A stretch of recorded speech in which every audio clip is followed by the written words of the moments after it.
Every day, the news brings more and more images of random violence, torture, and sexual aggression right into our living rooms. Violence and violent images permeate more and more aspects of our lives. And I think it's time to draw the line. Thanks, Joe. I'm Ronnie Ersenbach, and this is the Band Media Podcast, where we will be talking about the art that crossed that line. Let's head back to the year 1972. Now, in 1972, there were two big surprises in the world of animation. The first one was Snoopy Come Home. Snoopy Come Home was a Peanuts movie, Charlie Brown and the gang, obviously, and it bombed terribly at the box office. It made back less than a quarter of its $1 million budget. Now, I don't think this will surprise anybody, but Charlie Brown doesn't really cross any of the lines to make it something we talk about on this podcast, unless, of course, there's one exception, and that would be Bring Me the Head of Charlie Brown, the classic 1986 Jim Reardon short, which if you haven't seen it, it's amazing.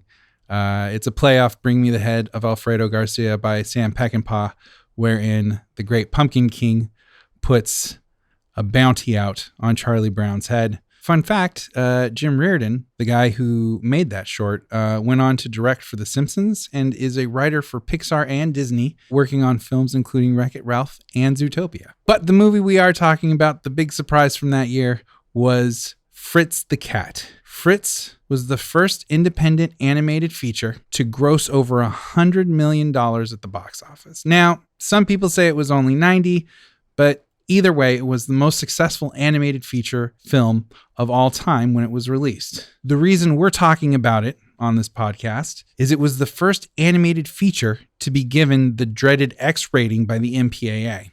So let me give you a little background on Fritz the Cat, the character. The character was created by Robert Crumb, who was an infamous underground comic artist.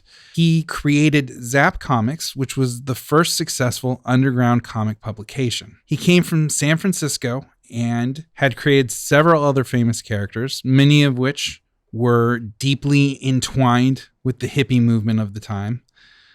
Some famous characters you might recognize as Mr. Natural, the Snoid, Schumann the Human, Keep on Truckin', which was not so much a character. He also did cover art for Big Brother and the Holding Company, which I'm sure you know this, but was Janis Joplin's band, and the Grateful Dead. And of course, his character Fritz the Cat. Fritz the Cat was a comic strip, and it was about an anthropomorphic cat named Fritz, who got into various adult adventures with various adult themes. It ran from 1965 until 1972, a year that may seem familiar, but we'll circle back to that a little bit later. The film was directed by Ralph Bakshi. Bakshi had been looking to direct his first film, and he had been interested in opening animation up to a more adult audience.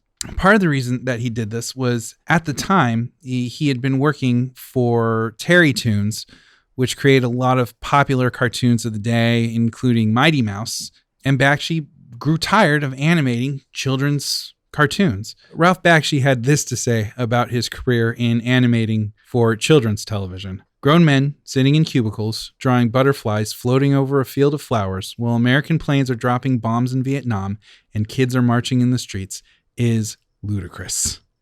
So one day, Bakshi stumbles across a copy of Robert Crumb's comic strip Fritz the Cat in the East Side Bookstore on St. Mark's Place in New York. He automatically felt a connection with the work and saw the similarities with what he was trying to do. He had his producer, Steve Krantz, who had also co-founded Bakshi's studio, Bakshi Productions, reach out to Robert Crumb. When Ralph Bakshi and Robert Crumb met, Crumb was actually excited about the project and impressed by Bakshi's plans. Bakshi had even done some early artwork that he had done in Crumb's style to show how it could translate to animation.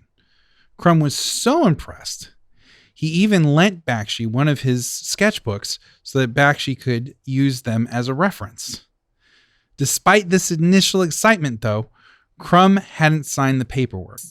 Even as Krantz was getting everything in order to pitch the project, Crumb still hadn't signed off on the production.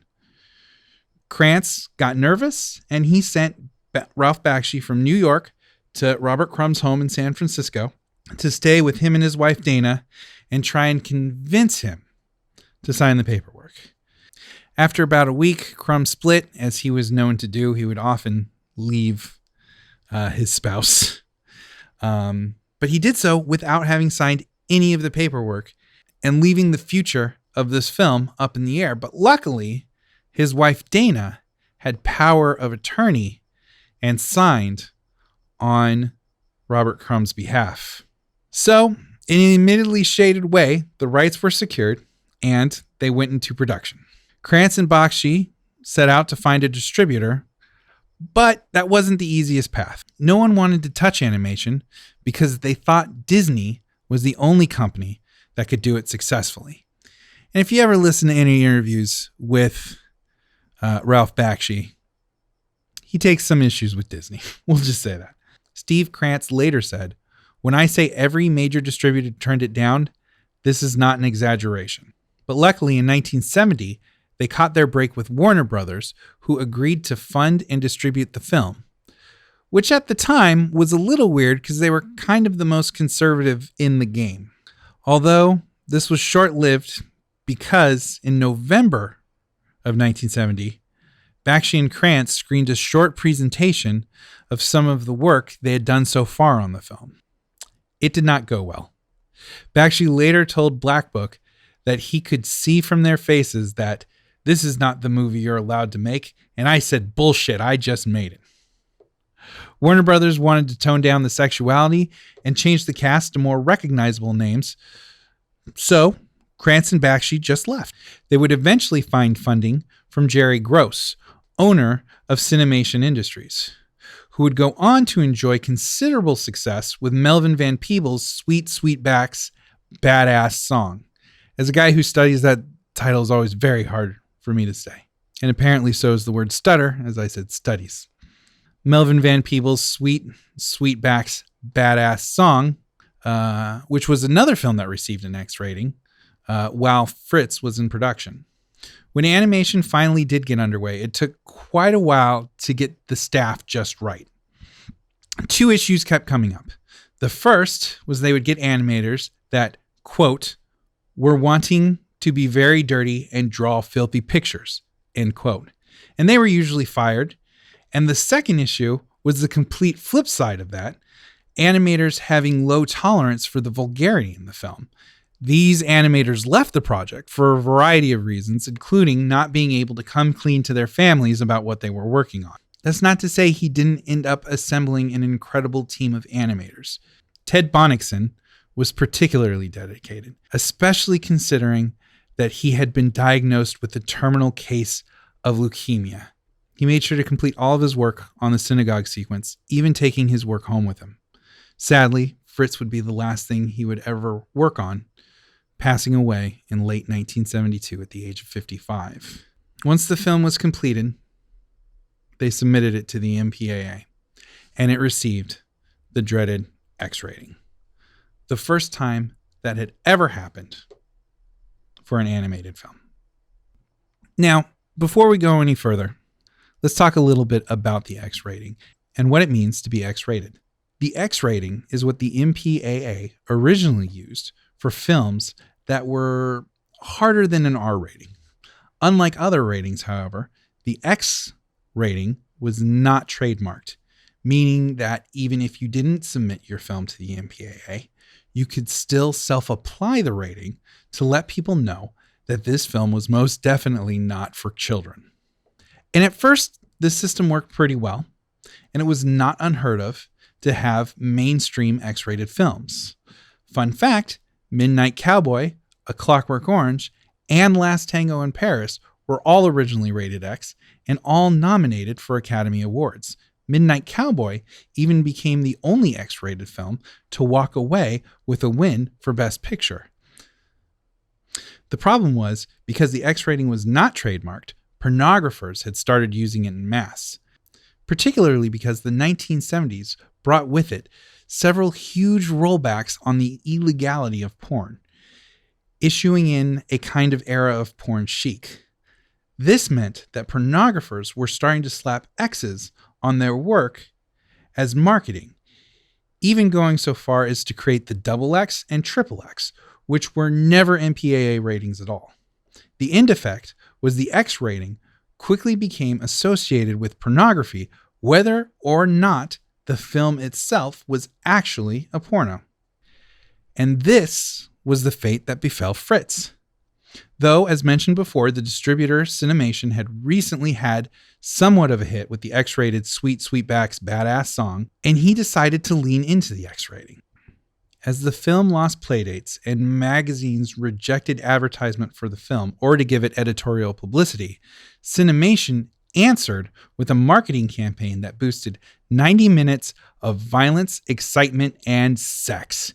He's X-rated and animated. And in case you couldn't tell from my voice, sex was all caps. I think that's very important. Bakshi himself wasn't a big fan of this approach to the marketing, claiming he almost didn't deliver the film because of the exploitation of it. But the advertising worked.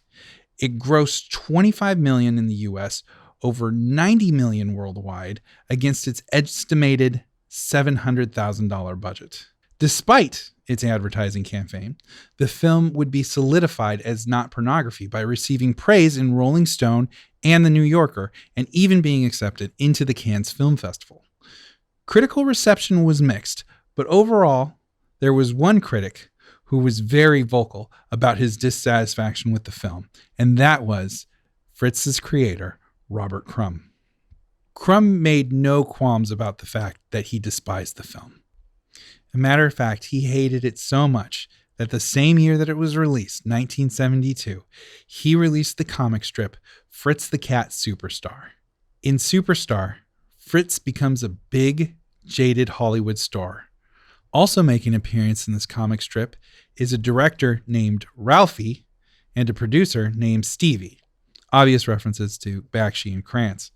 The strip ends with, and this is a spoiler alert in case you ever read it, the strip ends with Fritz being stabbed in the back of the head by a jilted ex-lover, and thus Crumb retired the character Fritz forever. At the end of the day, Crumb's Fritz and Bakshi's Fritz were two very different animals. But before we get into the actual film and some of the comic it was based on, here are a few trigger warnings for this week's episode. We will be discussing animated violence, sex involving animated animals, race relations, and sexual violence. All right, with that out of the way, Bakshi's Fritz was also an anthropomorphic cat who lives in a world populated by anthropomorphic animals. The first striking difference is Fritz lives in New York City in the 1960s and attends college at NYU. In many ways, this film is more about the 1960s than Fritz himself. The opening title card even says the 1960s, accompanied by a voiceover from Bakshi himself saying, "Hey, yeah, the 1960s. Happy times, heavy times." And in case you're curious, he said it a lot cooler than I said it. And true, that may be a bit on the nose, but subtlety was never really Fritz's style. Within Bakshi's world of Fritz, cops are represented by pigs, and black people are represented by crows. This is a trope that was started by Walt Disney's Dumbo in 1942, and is a reference to the infamous Jim Crow laws of the South. When we first meet Fritz, he's trying to pick up some girls in the middle of Central Park, but can't seem to get the time of day because the girls are more interested in showing off for a crow that's walked by and impressing him with their knowledge of black culture. After the trio of girls continually bombard this crow with things that they think will make them look cool to him, my two favorites: "I'm taking a course in African studies in school. I had no idea you people were so civilized," and "Why does a great actor like James Earl Jones always have to play black people?" Now, a quick note, this film did come out in 1972, which is still 5 years previous to the release of Star Wars, where James Earl Jones would famously voice Darth Vader, a character later revealed to be white. But I still think it's fine. Before long, the crow quickly dismisses them, making reference to him not being Geraldine. Geraldine, by the way, is a character created by famous black comedian Skip Wilson. Go look it up if you haven't seen it. As Fritz watches all of this unfold, he has a good little chuckle to himself before seeing his opportunity to start in on his speech about what a deep soul he has, which basically is pre-scripted bullshit, but it works, and that begins the film rolling. From there, Fritz's many ventures include, but are not limited to, going to an orgy, fleeing from the police, hiding out in a synagogue, quitting school by setting his books ablaze and accidentally his dorm as well, taking refuge in Harlem, befriending a crow named Duke, stealing a car, running from the cops again, meeting with drug dealers, getting high out of his mind and having sex with a crow by the name of Big Bertha, only to then go and instigate a race riot that he then flees, using an ex from his past to leave New York behind for San Francisco, only to ditch her in the middle of the desert and fall in with a group of so-called revolutionaries who turn out to be a satanic neo-Nazi cult that ruthlessly beat and gang rape a woman and then set their sights on destroying the power grid. When all is said and done, it can never be said that Fritz the Cat didn't earn its X rating. But not for the reasons that people thought. True, the film delivered on the promise of 90 minutes of violence, excitement, and sex, but it did so as a means of talking about the 60s. And talking about the 60s in a way that was less forgiving than most at the time, or even now. Fritz himself becomes an embodiment of the decade and the generation that lived it. For all the first that Fritz brought to animation, one of the most impressive, to me at least, is that it might be the first film I can think of that says, "Okay, boomer." That's not a literal quote in the movie, but it is the attitude of. Fritz does believe in free love, but he also sees no problem with boldly manipulating women to have sex with him and continually see them as objects that he can use to benefit himself. He literally does this repeatedly until he ends up witness to a brutal gang rape, and only then does he start to object, but by that time it's too little and too late. We see the same thing play out when it comes to how Fritz deals with race. Early on, he laughs at the young women at the park for how clumsily and awkwardly they try to prove to a black person that they know what it's like to be black, but the second he gets into Harlem, he engages in the exact same behavior. There's a great quote in the graphic novel March by the great politician and civil rights leader John Lewis. It says, "Don't come to Mississippi to save the Negro. Only come if you understand, really understand, that his freedom and yours are one." By the way, if you haven't read March, it's an amazing set of 3 graphic novels. Go out and read it.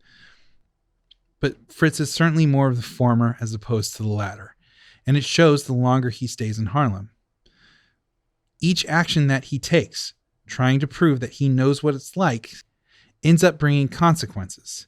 And the ones who repeatedly pay the price for those consequences are the black people around him, ultimately leading up to the riot, which he flees, and they have no option to do so. None of this is to say that Fritz is cynical to his core. He gives an amazing speech right before setting his schoolwork on fire that does paint a picture of the best ideals of the 60s.